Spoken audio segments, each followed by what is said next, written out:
Page 235, this is number 4 at the bottom of the page. This is another reading exercise, and this one basically is the chords with a pedaling added to it. So now you get to sight read it, you add the pedal too. But I'm going to go through the regular process I use. It's 2 lines long, treble bass clef, 1 sharp in the key signature, so either it's in G major or E minor. If you look at the end, it ends in G major, say, okay, it's in G major. If you look at the beginning, it starts in E minor. So again, we're modulating from E minor to G major. Do the scales in our pages for both though, that's fine. 3/4 time signature. Let me check the notes, rhythms, and fingering. Here we have a 1, 1 and 2, 1 and 2, 2. This sets us up for measure 5. So measure 5 is 1, 2, reach down, and that's okay. So it seems to work okay. You'd think, well, at the beginning, isn't it easier to go 3, 2, 1? But then you end up with a 5, and I don't want a 5 there because then I'm out of position to go on. However, I can do a 3, 2, 1, and then measure 2, put a thumb on that one. I do it 3, 2, 1. You've had that fingering before. You can do that too. Now you're in position to go on. So different fingerings. The chords, well, you're starting out in E minor, C major, going into C major,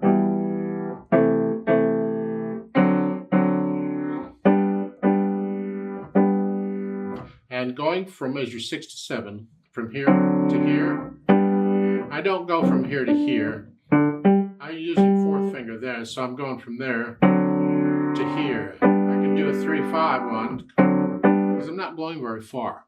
And then once I'm there, if I want to change it on the other chords, the repeated notes, I can. Experiment, see what you think. Put the hands together and see what it sounds like.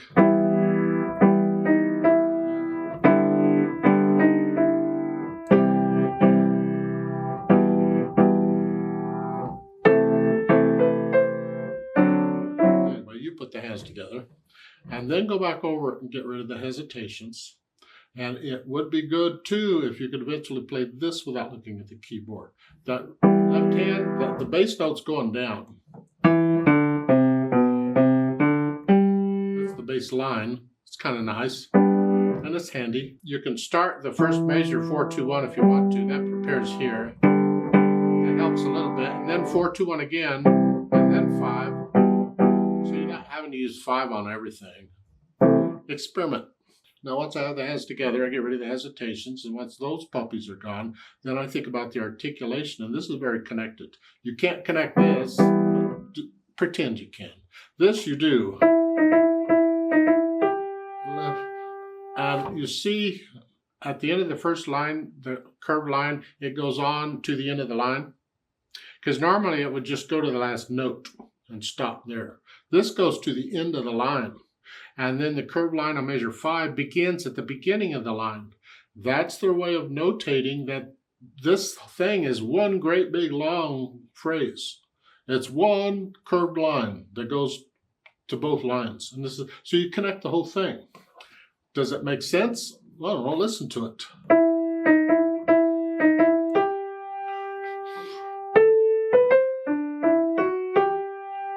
It does. You can do that and connect them, but you can also disconnect it. Here,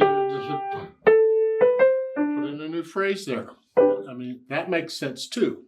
However, they're not asking you for what makes sense to you. They're putting that in there, so connect it. Just connect it.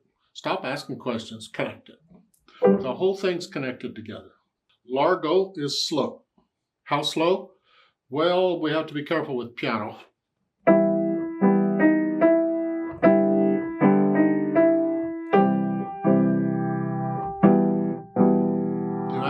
You don't want it to drag, but it is going to be slow, so you're bordering on dragging.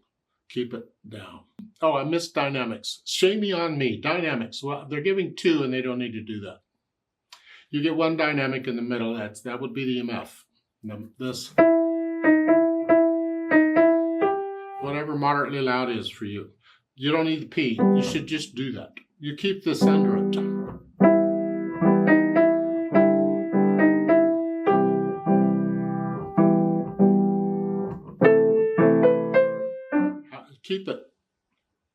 keep the accompaniment under the melody.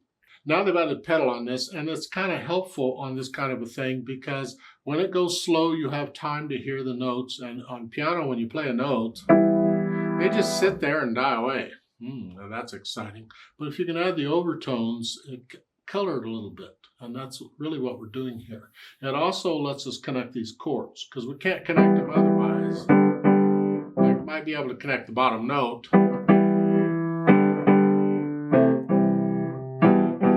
It's tricky. But with the pedal, then we can just connect it. It's going to be the overlapping pedal. It's going to all the way through. So the pedal goes down after I play the notes at the beginning. So notes first, then the pedal. Change it after I play the notes.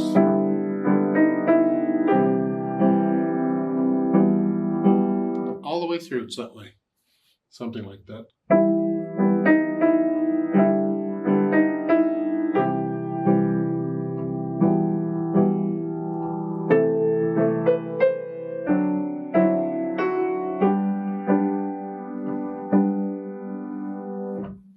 Now, if that sounds okay to you, that's fine, go with it.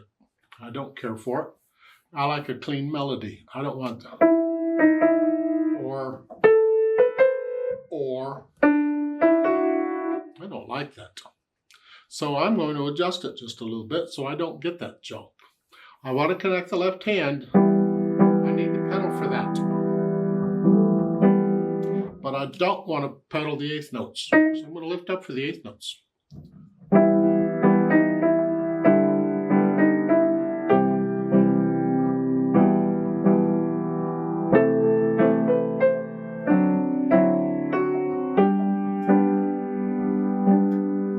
Me have the overtones connected and get everything I wanted without messing up the melody. Now in measure 6,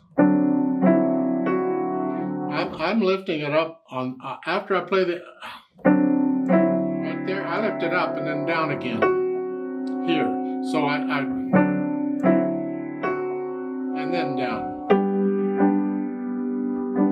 like so. And that's I want to connect this. But I don't want this. Listen carefully to the sound and play around and adjust the pedal based on the sound you're after. Be picky, in my opinion. Let's play this together slowly and check the notes and the rhythms. I'm going to pedal it like I suggested so you can see it again. It is slow anyway, so probably going to take it about the speed it goes, I'm guessing. I'll give us 3 counts. 1, ready, go.